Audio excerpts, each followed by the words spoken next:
네, 우리 하나님의 말씀 로마서 6장을 함께 펴주시면 감사하겠습니다. 저는 오늘 로마서 6장 14절에서 23절에 있는 말씀을 본문으로 해서 하나님의 종이라는 제목으로 로마서 강의 12번째 시간을 함께 나눠보도록 하겠습니다. 6장 14절부터 23절에 있는 말씀 여러분 미리 다 읽으셨기 때문에 본문을 읽지 않고 바로 말씀으로 들어가도록 하겠습니다. 로마서 6장을 펴놓으신 상태로 말씀을 들어주시면 좋겠습니다. 제가 로마서를 계속 공부하면서 여러 번 얘기했던 말씀입니다. 예수님의 삼중 직책. 예수님은 선지자이셨고 그 다음에 제사장이셨고 왕이셨습니다. 그리고 그 예수님의 삼중 직책이 거듭남, 즉 침례를 통해서, 우리 지난주에 침례를 배웠습니다. 침례를 통해서 우리에게 그대로 적용됩니다. 그래서 우리는 그리스도인이 되었습니다. 침례를 통해서. 그러므로 예수님의 그 삼중 직책이 그대로 우리에게 적용이 됩니다. 우리는 이 시대의 선지자고 이 시대의 제사장이며 이 시대의 왕으로 살아가는 것이 침례의 결과라고 했습니다. 그리고 지난주에 말씀드렸던 그 침례에 관한 로마서 6장 1절부터 그 부분에 대한 말씀을 잠깐 복습해 보도록 하겠습니다. 제가 늘 마음속에 부담되는 말씀이 이 말씀입니다. 여러분 로마서 6장 1절에서 4절에 나와 있는 화인여사의 주석에 보면 이렇게 기록이 되어 있습니다. 로마서 6장 1절부터 4절이 침례에 관한 구절입니다. 우리 지난주에 배운 것처럼 본문을 다시 보시면 나와 있습니다. 근데 그 부분을 화의 주석이 이렇게 나와 있습니다. 거듭남은 우리 시대에 좀처럼 보기 어려운 진귀한 경험이다. 성경은 말하기를 우리가 거듭나야지만 하늘에 갈 수 있는데 화인여사는 거듭난 사람이 별로 없다는 것입니다. 희한한 경험이래요. 진귀한 경험이래요. 그러니까 다 경험하는 것이 아니라 극소수만 진짜로 제대로 경험한다는 것입니다. 목사 포함해서 교회에 열심히 수십 년 다니지만 때로는 교회에 다녀도 목사, 장로, 집사라는 직책을 받아도 거듭남을 경험하지 못하는 분들이 훨씬 더 많다는 것입니다. 그게 불행한 교회의 현실인데 이것이 교회 안에 어려운 일이 그토록 많은 이유다라고 화인여사가 말합니다. 즉 그리스도의 이름을 가진 사람들이 성화되지 못하고 거룩하지 못한 사람들이 참으로 많다. 그러면서 이 침례 부분을 해석하기를 그들은 침례를 받았지만 우리 다 침례 받았잖아요. 근데 산채로 장례를 치루었다. 자아가 죽지 않았기 때문에 그들은 그리스도 안에 있는 산 생명으로 일어나지 못하였다. 이것이 화인여사 시대의 교회 형편이었고 아마 오늘날도 대동소이할 것입니다. 교회 안에 이렇게 많은 분쟁과 또는 어려움과 어떤 아픔 또는 분열, 다툼, 싸움 이런 것들이 있는 이유는 다른 것이 아니라 우리 시대에 진짜로 자아가 완전히 죽고 침례를 통해서 완전히 부활하는 경험 그리고 거듭나는 경험이 거의 없다는 것입니다. 희귀하다는 거죠. 이것이 교회의 가장 심각한 문제라는 것입니다. 그런데 많은 목사님들이 그냥 교회에 수십 년 다니면 또는 교회의 어떤 직분을 맡으면 다 거듭난 줄 압니다. 다 구원을 받은 줄 알아요. 근데 그렇지 않다고 성경은 말하는 것입니다. 아니다. 목사든 장로든 집사든 진짜로 거듭난 사람이 별로 없다. 이게 교회의 현실이다. 혹시 우리의 모습은 어떠한지 살펴보시면 좋겠습니다. 이게 이제 지난주까지 있었던 말씀의 내용이었고요. 오늘 말씀으로 넘어가 보도록 하겠습니다. 복음의 가장 큰 원수는 사단이죠. 교회가 생겨난 이래 사단은 하나님의 복음, 쉽게 말하면 구원받는 방법을 왜곡시키고 복음의 영광스러운 진리를 보지 못하도록 수많은 사람들을 유혹하고 눈을 어둡게 해서 진리를 보지 못하게 합니다. 개신교 내에 사단은 외관상으로 예수님의 복음과 유사한 복음을 두 가지를 고안해 냈는데요. 이 모조품이 사실상 더 위험합니다. 차라리 불신자들은 아예 안 믿으니까 하나님에 대한 말씀을 명확하게 배울 기회가 있는데 교회 안에 교회를 다니면서 이 복음을 잘못 배운 사람들은 이 자기가 믿는 게 진짜인 줄 알고 착각하면서 평생 살아가는 거예요. 그게 모조된 복음인데 그 부분이 오늘 좀 살펴볼 내용입니다. 첫 번째가 뭐냐면 사단이 만든 겁니다. 바로 율법주의입니다. 여러분 다 아시는 거죠? 율법은 좋은 것입니다. 그렇죠. 율법은 선하고 의로운 거예요. 근데 율법주의는 나쁜 것입니다. 권위는 좋은 것입니다. 그러나 권위주의는 나쁜 거죠. 즉 행함으로 말미암는 구원, 이것이 사단이 만든 모조품입니다. 요거는 개신교보다는 좀 우리 재림교에 좀 치우쳐 있습니다. 재림교의 생각보다 행함 또는 완전을 추구하는 분들이 많이 있어요. 그리고 두 번째 사단의 복음의 모조품이 뭐냐면 값싼 은혜라고 부르는 율법 폐기. 믿으면 다 된다. 믿었으니 이제는 율법이 폐기됐으니까 네 마음대로 살아도 된다. 은혜가 다 구원받았으니 그래서 일반 다 그런 건 아닙니다. 많은 개신교회에서 구원받았기 때문에 술을 먹습니다. 구원받았기 때문에 담배를 피워도 된다고 그렇게 가르칩니다. 실제로. 제가 이제 일반 목사님하고 많이 못 만나봤지만 만나봤는데 그분이 저한테 그러더라고. 아, 목사님 담배 안 피십니까? 저 술, 담배 안 하는데요. 아직 구원 못 받으셨군요. 이러시더라고요. 다 그런 건 아니지만 그러니까 그들은 구원받았기 때문에 자유하기 때문에 죄를 그렇게 생각하는 거예요. 이게 그 말이에요. 값싼 은혜로 그냥 죄 짓고 하나님 부르고 죄 짓고 십자가로 오면 다 용서된다. 그렇지 않거든요.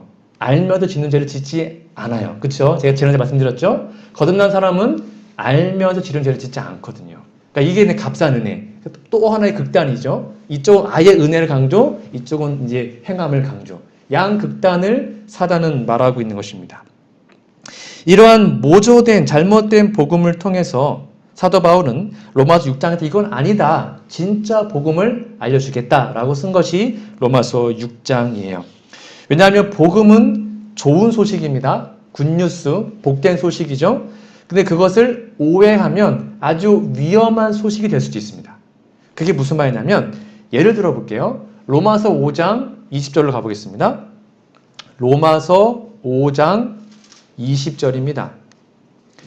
이 말씀을 이제 오해하는 분들이 종종 있습니다. 율법이 가입한 것은 범죄를 더하게 하려 함이라.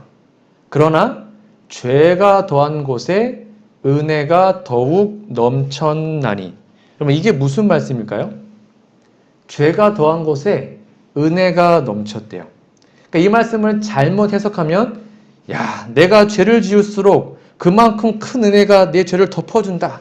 하나님을 찬양하라. 여기 보니까 죄가 더한 곳에 은혜가 더욱 넘쳤으니까 은혜가 넘치도록 죄를 더 짓자. 이렇게 잘못 해석하는 경우가 많다는 것입니다. 그렇다지 않습니까? 죄가 더한 곳에 은혜가 더욱 넘쳤으니까 죄를 더 지으면 은혜가 더 넘치겠네? 이렇게 잘못 해석하는 경우가 있다는 것입니다. 우리는 이와 같은 오류에 대해서 바울의 반응을 좀 살펴봐야 하는데요. 우리 지난주에 배웠던 로마서 6장 1절에서 13절의 말씀은 이 죄의 문제에 대해서 단언합니다. 바울이 뭐라 그래요? 그럴 수 없느니라. 우리가 죄에 대해 죽었는데 어떻게 죄를 짓겠냐? 그럴 수 없다라고 바울이 얘기합니다. 죄에 대하여 죽었기 때문에 그 가운데 더 살 수 없다. 더 이상 죄를 용납하지 않는다. 침례를 받고 거듭나면 더 이상 알면서 짓는 죄를 짓지 않는다라고 바울이 강력하게 말하고 있는 것입니다. 그래서 바울의 복음에 관한 이 말씀에 또 다른 위험한 말이 로마서 6장 14절인데요. 오늘 본문 말씀에 보시면 되겠습니다. 6장 14절에 보시면 여기 뭐뭐 아래라는 말이 있는데요. 죄가 너희를 주관치 못하리니 이는 너희가 법 아래 있지 아니하고 은혜 아래 있음이니라. 여기 뭐뭐 아래라는 것의 뜻은 뭐냐면 뭐뭐의 지배를 받는다라는 뜻을 가지고 있습니다. 그러니까 이 말씀은 무슨 말일까요? 6장 14절은 어떻게 여러분 이해하십니까? 우리가 법 아래 있지 않고 은혜 아래 있다. 우리가 율법 아래 있는 한, 만약에 우리가 법 아래 있잖아요? 그럼 우리가 그 죄를 범하면 율법의 특징은 우리를 정죄하는 것입니다. 율법은 우리를 구원할 수 없어요. 율법은 우리의 거울이기 때문에 율법의 특징은 나의 삶을 드러내고 나의 단점, 죄를 드러내고 우리를 정죄하는 것입니다. 그러니까 우리가 율법 아래에 있으면 계속 정죄를 받습니다. 정죄를 받고 심판을 받습니다. 그런데 복음은 뭐라는 거예요? 우리가 율법 아래에 있지 않고 은혜 아래에 있다. 즉 은혜로부터 지배를 받고 있다. 율법의 정죄로부터 해방을 받았다라는 것입니다. 그러므로 이제는 우리는 율법의 정죄가 아니라 하나님의 은혜로 구원을 받게 되는 것입니다. 그래서 많은 사람들이 봐라, 우리는 법 아래 있지 않다. 더 이상 정죄하지 않으니까 은혜 아래 있으니까 이제는 마음껏 살자. 이렇게 잘못 해석하면 안 된다는 것입니다. 그래서 이 14절의 말씀을 한 다음에 바울이 그렇게 오해할까봐 15절에 이렇게 말하고 있는 것입니다. 여러분, 로마서 6장 15절에 뭐라 나와 있어요? 그런즉 어찌하리요? 우리가 법 아래 있지 아니하고 은혜 아래 있으니 죄를 지으리요? 라고 물어봅니다. 그러니까 이렇게 생각하는 사람이 있는 걸 알았어요, 바울은. 이거 오해하지 마라. 우리가 은혜 아래 있으니 죄를 더 짓는다 그 말이냐? 라고 물어보는 거죠. 그때 바울의 대답은 그럴 수 없느니라. 명백하죠. 우리가 은혜 아래 있기 때문에 더 죄를 짓는 것이 아니라 은혜 아래 있기 때문에 오히려 죄를 짓지 않고 해방되었기 때문에 죄에 대해 죽었기 때문에 죄를 짓지 않는다. 그럴 수 없다라고 바울은 단언합니다. 즉 은혜 아래에 있는 사람, 즉 구원받은 사람들은 더 이상 죄를 용납하지 않습니다. 여러분 이건 완전론이 아니에요. 분명히 성경이 그렇게 말하고 있는 것입니다. 바울조차도 그럴 수 없다. 알면서 죄를 탐닉하지 않는다. 더 이상 죄 때문에 넘어지지 않는다라고 성경은 분명히 얘기하고 있는 것입니다. 왜 그렇습니까? 그 해답이 바로 6장 16절부터 기록이 되어 있습니다. 여기 제가 이제 밑줄 쳐놓은데 여러분도 아마 밑줄 쳐놓으시면 좀 좋겠습니다. 너희 자신을 종으로 드려. 지금 구원을 말하고 있는데 지금 종의 개념을 바울이 도입하고 있습니다. 누구에게든 순종하든지 그 순종함을 받은 자의 종이 되는 줄을 너희가 알지 못하느냐. 그러니까 성경은 분명히 얘기해요. 중간은 없어요. 나는 하나님도 안 믿고 난 사탄도 안 믿어요. 그런 거 있어요? 없어요? 없어요. 우리는 하나님의 종이든지 아니면 사단의 종이든지 둘 중에 하나예요. 우리는 의의 종이든지 죄의 종이든지 둘 중에 하나예요. 중간은 없어요. 뭐 아니면 도예요. 이게 그 말입니다. 그래서 혹은 죄의 종으로 사망에 이릅니다. 당연하겠죠. 우리가 죄로 계속 죄의 종에 있으면 결국 죽어요. 또는 순종의 종으로 의에 이른다라고 기록합니다. 이건 우리의 선택이에요. 우리는 어디에 속할지는 우리의 선택입니다. 하나님께 감사하리로다. 너희가 본래는 죄의 종이네. 우리는 원래는 죄인이었잖아요. 태어날 때부터. 근데 너희에게 전하여 준 바 교훈의 본을 마음으로 순종하여, 여기 중요합니다. 겉모습이 아니에요. 진짜 마음으로 기쁘게 순종하여 죄에게서 해방되어 의에게 종이 되었느니라. 이게 구원의 핵심이에요. 이게 복음입니다.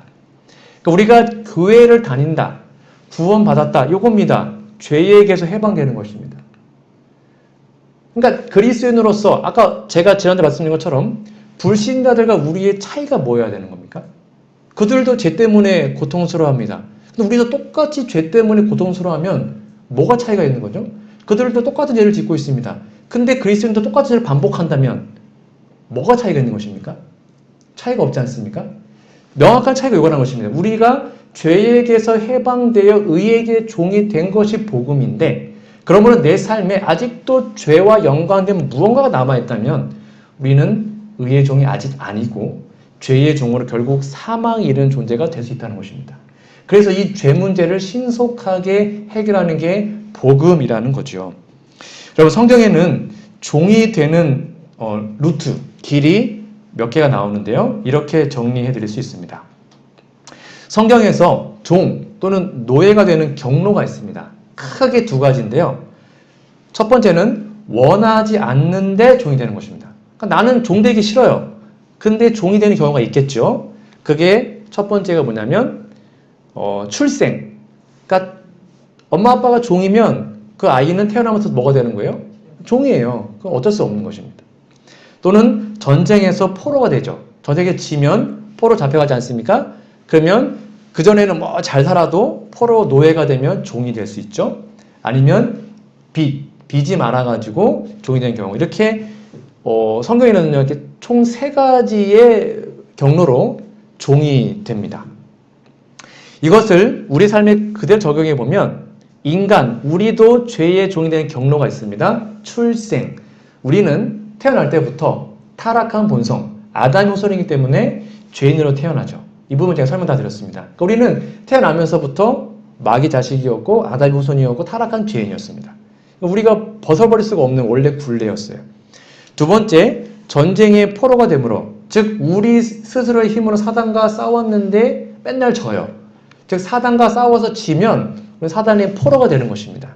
그게 그 당시 법이고 오늘날 영적인 법칙입니다. 그리고 우리는 다 빚이 있습니다. 뭐 어떤 빚이 있어요? 죄의 빚이 있습니다. 그래서 우리는 죄인이에요. 그리고 죄의 종이고 사단의 노예가 된 것입니다. 그게 하나님 믿지 않는 사람들의 기본적인 모습입니다. 이 3가지가 그대로 적용이 되죠. 이런 종에게는 자유가 있어요, 없어요? 자유가 없습니다. 그냥 악덕 주인이 시키는 대로 다 해야 됩니다. 때리면 맞아야 되고 때로는 뭐 아주 말도 안 되는 걸 시켜도 그냥 참고 해야 돼요. 인권이 없어요. 여기 나와 있는 이 종들은 그냥 종이에요. 진짜 노예. 선택권이 없습니다. 이것이 바로 우리가 죄 아래 구원받지 못한 상태를 지금 표상하고 있는 것입니다.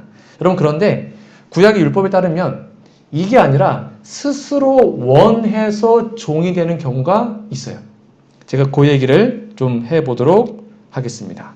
두 번째 경우는 스스로 원해서 종이 되는 경우입니다. 제가 이 얘기는 한번 여기서 했습니다. 하지만 한 번 더 말씀을 드릴게요. 첫 번째는 원하지 않는데 종이 된 거고요. 두 번째는 스스로 본인의 선택으로 종이 되는 경우가 있습니다. 지금부터 약 3,000년 전에 어느 날 저녁 한 남자가 들뜬 마음으로 이야 이제는 해방이다 하고 너무 기쁜 마음에 막 밤거리를 뛰어가고 있었습니다. 잊고 있었습니다. 이 남자는 자신이 종이 된 지 이제 7년째가 된 것입니다. 알다시피 이 당시에는 종이 6년 동안 종이었고요. 7년째는 안식년으로 해방이 되었습니다. 이제는 자유의 몸이 된 것입니다.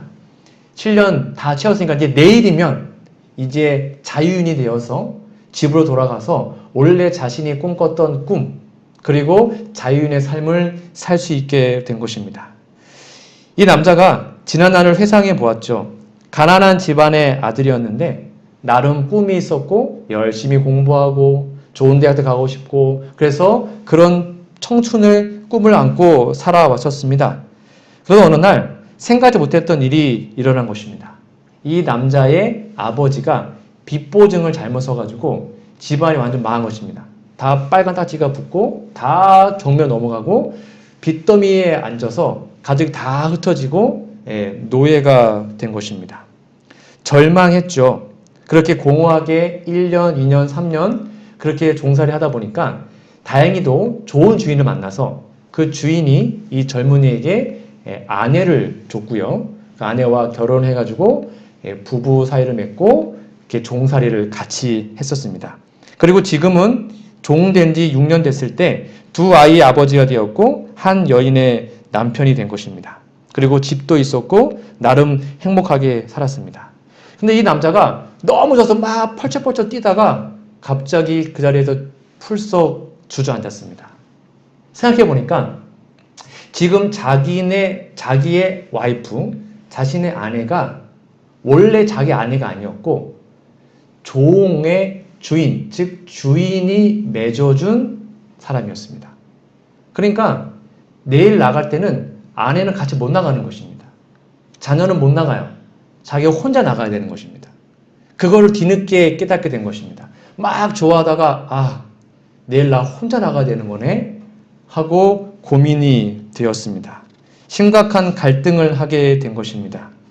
아직 젊기 때문에 여기서 해방되면 또 새로운 여자를 만나서 새로운 가정을 꾸미고 자유인으로 새 출발할 수 있어요. 그런데 떠나면 자기가 사랑했던 아내와 자식들을 영영 다시는 보지 못하는 것입니다. 이 남자가 어떻게 했을까요? 밤새 고민했습니다. 어떻게 했을까요? 그 다음날 남편은 여전히 거기에 남아 있었습니다. 그의 귀에는 날카로운 송곳으로 꿰뚫린 상처가 있었습니다. 그러나 너무나 행복했습니다. 아내의 남편의 상처를 보고 아내는 모든 것을 알 수 있었습니다. 자신과 아이들을 버려두고 나갈 수 있었음에도 불구하고 이 남편은 자신의 아내와 아이를 위해서 영원토록 종이 되기로 스스로 선택하였습니다. 그리고는 아내와 자녀와 함께 행복하게 살았던 것이죠. 이 이야기가 출애굽기 21장에 기록이 되어 있어요. 이게 스스로 종된 이야기인데요. 내가 내 백성 앞에 세울 율례는 이러하니라. 너가 히브리 종을 사면 그가 6년 동안 섬길 것이요 제7년에는 값없이 나가 자유할 것이며 그가 단신 즉 총각으로 혼자 왔으면 단신으로 나갈 것이고 장가 든 상태에서 그 아내도 그와 함께 왔으면 나가는 것입니다. 그런데 4절이에요. 상전이 그에게 아내를 주므로 그 아내가 남녀간 낳았으면 자식을 낳았으면 그 아내와 그 자식들은 누구 거예요? 상전 주인 겁니다. 그러니까 그는 단신으로 나갈 것이로되 그러니까 아내와 와이프는 주인 거기 때문에 혼자 왔으니까 혼자 나가라는 거예요. 5절입니다. 그런데 종이 진정으로 말하기를 내가 내 상전과 내 처자를 사랑하여 나가서 자유하지 않겠다. 나 종 해방되지 않겠다라고 하면 6절입니다. 상전이 그를 데리고 재판장에게로 갈 것이고 또 그를 문이나 문설주 앞으로 데리고 가서 그것에다가 송곳으로 그 귀를 뚫을 것이라. 그가 영영이 그 상전을 섬기리라. 여러분 이게 무슨 내용일까요? 여기 이 종은 누구를 표상하죠? 이게 바로 예수님의 이야기입니다. 여기 나와 있는 귀 뚫은 이 종은 누굽니까? 예수님이시거든요. 예수님은 스스로 종이 되셨습니다. 저와 여러분들을 살리기 위해서 영원토록 인성을 취하시고 하나님의 아들이 하나님께서 종이 되셨습니다. 그리고 양옆에 손바닥에 못자국이 난 상태로 그 손바닥 못자국 영원토록 지워지지 않는다 나와 있어요. 그렇게 종이 되셔서 우리를 위해서 돌아가신 겁니다. 여기 나와 있는 이 말씀이 바로 예수님의 마음인데요. 빌립보 2장 5절부터 보니까 나와 있습니다. 너희 안에 이 마음을 품으라. 곧 그리스도 예수의 마음이니 그는 근본 하나님의 본체시나 하나님과 동등됨을 취할 것을 여기지 아니하시고 분명히 나와 있죠. 오히려 자기를 비워 종의 형체를 가져. 이거는 스스로의 선택에 의해서 된 종입니다. 사람들과 같이 되었고 사람의 모양으로 나타나셨음에 자기를 낮추시고 죽기까지 복종하셨으니 곧 십자가에 죽으심이라. 이것이 바로 하나님의 아들 예수님의 선택이었습니다. 스스로의 선택으로 종이 되셔서 저와 여러분을 위해서 영원토록 우리와 결혼하시고 우리를 살리시고 구원하신 거죠. 바울은 이 예를 복음에다가 그대로 적용합니다. 알다시피 그 당시 바울 당시의 로마 시대에는요. 거의 로마 주민들의 40% 이상이 노예였다고 합니다. 그러니까 바울에 의하면 그리스도인들, 즉 우리들은 강제적 종이 아니에요. 우리는 스스로의 선택에 의해서 죄의 그 속박에서 벗어나 예수님의 종으로 살기로 선택한 사람들입니다. 그게 바로 침례의 의미예요. 이제 우리는 죄의 종이 아니에요. 하나님의 종으로 살기로 내 자신이 자유의지를 갖고 스스로 선택한 것입니다. 그러니 예수님의 종으로 살기로 선택한 사람들이 어떻게 다시 죄의 종이 될 수 있겠습니까? 앞뒤가 안 맞는 거죠. 그러니까 예수님의 종으로 살기로 선택했으면 더 이상 죄를 짓지 않고 살아가는 게 복음이라는 거예요. 그게 지금 바울이 계속 거듭해서 말하고 있는 것입니다. 로마서 6장 19절 다시 외워볼게요. 여러분 본문에 돌아오시면 너희 육신 연약함으로 내가 사람의 예대로 말하노니. 자, 잘 이해 못하겠니? 자, 내가 사람의 예를 들어서 설명해 줄게. 지금 그 말이에요. 바울 말이요. 전에 너희가 너희 지체를 부정과 불법에 들여 불법에 이른 것 같이 이제는 너희 지체를 의에게 종으로 들여 거룩함에 이르라 라고 얘기합니다. 그러므로 마음으로부터 예수님이 종이 되기로 선택하였음을 우리는 이 노예 제도를 통해서 알 수 있는 것입니다. 중요한 포인트는 겉모습이 아닙니다. 마음으로부터 진정으로 예수님을 선택하는 것입니다. 왜요? 보통의 종들은 마음의 충심이 없어요.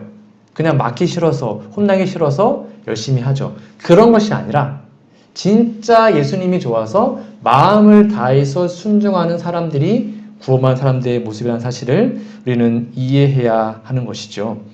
그 말씀을 이해하신 다음에 로마서 6장 20절로 가보도록 하겠습니다. 이 말씀 좀 같이 읽어볼까요? 너희가 시작. 너희가 죄의 종이 되었을 때에는 의에 대하여 자유하였느니라. 이 말은 무슨 말일까요? 우리가 죄의 종이 되었을 때, 즉 아직도 사단의 속박에 죄의 종이 되어 있을 때는 의에 대하여 자유, 쉽게 말하면 의로운 삶을 살 수가 없다는 것입니다. 이게 그 말이에요. 우리가 죄의 종이면 의의 삶을 살 수가 없어요. 우리 힘으로, 우리의 선택으로 그렇게 될 수가 없는 것입니다. 우리가 죄의 종일 때는 우리의 상전인 죄가 의를 행한 자유를 주지 않아요. 결코 우리 힘으로는 의를 생산해낼 수가 없습니다. 때로는 어떤 사람들은 착하기 때문에 본성이 착해서 착한 일을 할 수 있습니다. 근데 그것도 자아로 오염된 것입니다. 그 다음이 중요합니다. 6장 22절 가볼까요? 그러나 이제는 너희가 죄에게서 해방되고, 성경은 계속 반복합니다. 우리가 죄에게서 뭐 됐대요? 해방됐어요. 여러분 절대로 죄에 얽매이지 마셔야 합니다. 죄에게서 해방이 됐어요. 반드시 복음을 진짜 믿으면 하나님께 종이 되어 거룩함 이르는 열매를 얻었으니 이 마지막은 영생이라. 죄의 삭은 사망이요 하나님의 은사는 그리스도 예수 우리 주 안에 있는 영생이라고 분명히 얘기합니다. 다시 한번 강조합니다. 여기서 우리가 주목해야 되는 것은 이제 우리가 복음을 받아들이고 침례를 받고 진짜 예수님을 믿고 거듭나면 죄에게서 해방이 됩니다. 죄에게서 해방이 됩니다. 여러분 잘 보세요. 죄입니다. 죄들이 아니고 죄입니다. 성경에서는 죄와 죄들을 구분합니다. 차이점 제가 설명드렸는데 기억나십니까? 네, 기억 못하시는 것 같네요. 자, 죄를 짓기 때문에 죄인입니까? 아니면 우리가 죄인이니까 죄를 져요? 네, 우리는 죄인이니까 죄를 짓죠. 그렇죠? 즉 기침을 한다고 감기 걸리는 게 아니에요. 감기에 걸리면 기침이 당연스럽게 나오는 거죠. 성경에서 말하는 죄의 정의를 제가 뭐라고 말씀드렸냐면 로마서 공부할 때 죄는 곧 죽음이라고 그랬습니다. 죄는 죽어있는 상태를 말하는 것입니다. 죽는 것은 뭐예요? 썩어요. 그렇죠? 뭔가가 죽어있으면 당연히 부패합니다. 그래서 죄는 죽는 건데 죽어있는 상태인데 그 죽어있는 상태에서 썩어서 나오는 현상들이 죄들입니다. 그게 바로 남을 미워하고 때리고 시기하고 욕하고 그런 것들 등등등등. 그거는 죄들이에요. 죄의 현상이죠. 즉 기침이 감기는 아니잖아요. 기침은 감기의 현상이죠. 남을 미워하고 뭐 이렇게 하는 거는 죄의 현상인 것입니다. 이해가시죠? 그래서 여기서 말하는 것은 뭐냐면 그런 현상들로부터 해방이 아니라 성경은 우리가 죄에게서 해방이 됩니다. 즉 죽는 존재에서 해방이 되어서 이제는 살아있는 하나님의 종이 된다고 성경은 말하고 있는 것입니다. 그래서 하나님께서는 바울은 하나님께 종이 되어라. 복음은 한 종의 신분을 다른 종의 신분으로 바꾸고 있다라고 얘기하는 것입니다. 아까 말한 것처럼 중간은 없어요. 지금 여러분의 상태는, 또 여러분의 신분은 어느 종입니까? 하나님의 종이든지 사탄의 종이든지 의의 종이든지 죄의 종이든지 둘 중에 하나예요. 중간은 없어요. 나의 모습을 살펴보아야 하는 것이죠. 그러나 예수님의 종이 되는 것은 전혀 나쁜 일이 아닙니다. 왜요? 예수님은 정말로 자비로우신 우리의 아버지, 우리의 주인이 되시기 때문입니다. 또 기억해야 될 것은 종은 주인의 운명과 함께합니다. 무슨 말이냐면 주인이 좋은 데로 이사 가면 종도 같이 갑니다. 주인이 놀러 가면 종도 따라갑니다. 즉 종은 주인의 운명과 함께합니다. 우리가 하나님의 종, 예수님의 종이 되면 우리의 운명도 예수님과 똑같아지는 것입니다. 그것이 바로 종의 의미입니다. 그래서 여기 나와 있는 것처럼 이게 중요합니다. 보세요. 너희가 죄에게서 해방되고 하나님께 종이 되잖아요. 그러면 그 결국이 뭐래요? 그 마지막은 뭐예요? 영생이라는 것입니다. 우리가 하나님의 종이 되면 영생을 얻어요. 그러니 그 종의 신분을 갖고 살아가는 것이 얼마나 좋겠습니까? 오늘의 말씀의 결론을 맺도록 하겠습니다. 아까 설명드린 것처럼 성경에서 종이 되는 경로가 크게 두 개라 그랬습니다.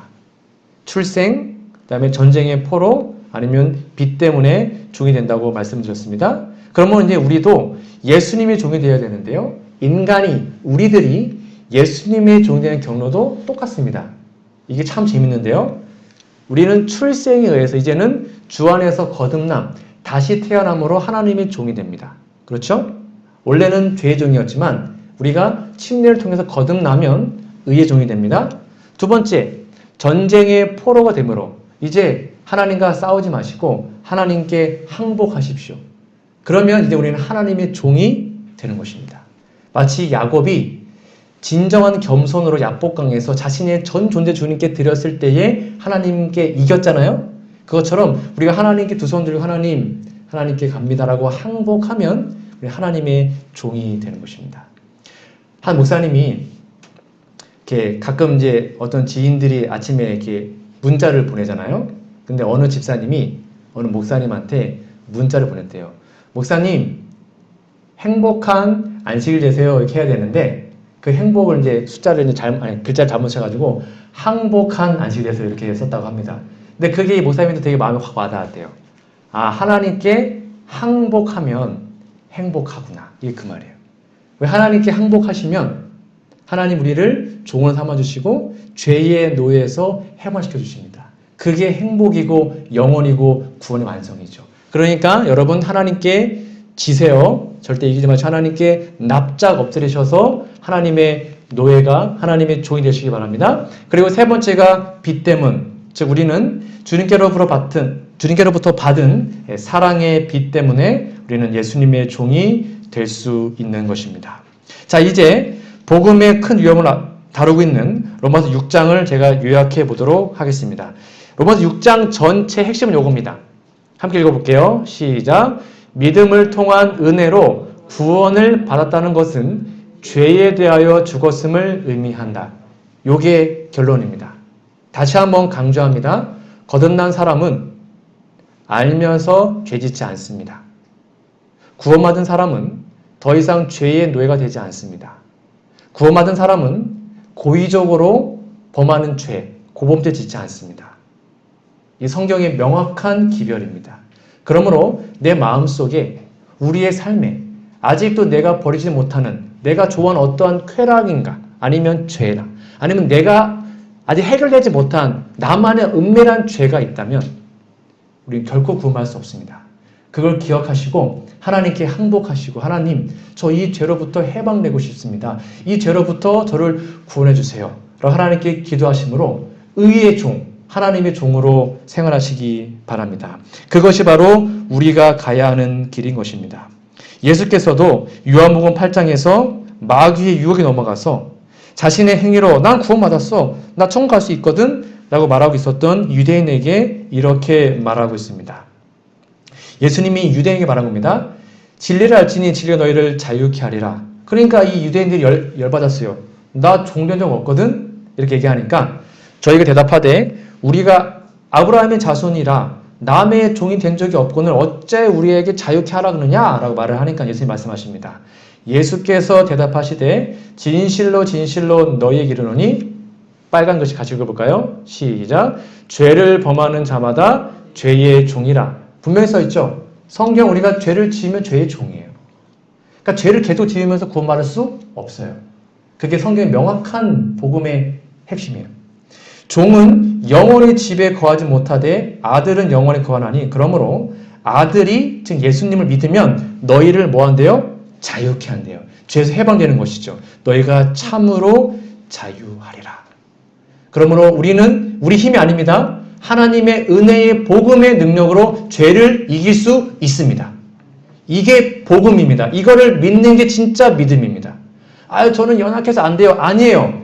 이길 수 있습니다. 내 힘이 아니라 예수님의 능력으로 분명히 써 있습니다. 그러므로 이 사실을 명확하게 이해하시고 하나님께 매어 달리셔서 우리의 모든 죄로부터 해방되어 진정한 구원과 행복을 누리는 우리 모두가 되기를 간절히 바랍니다.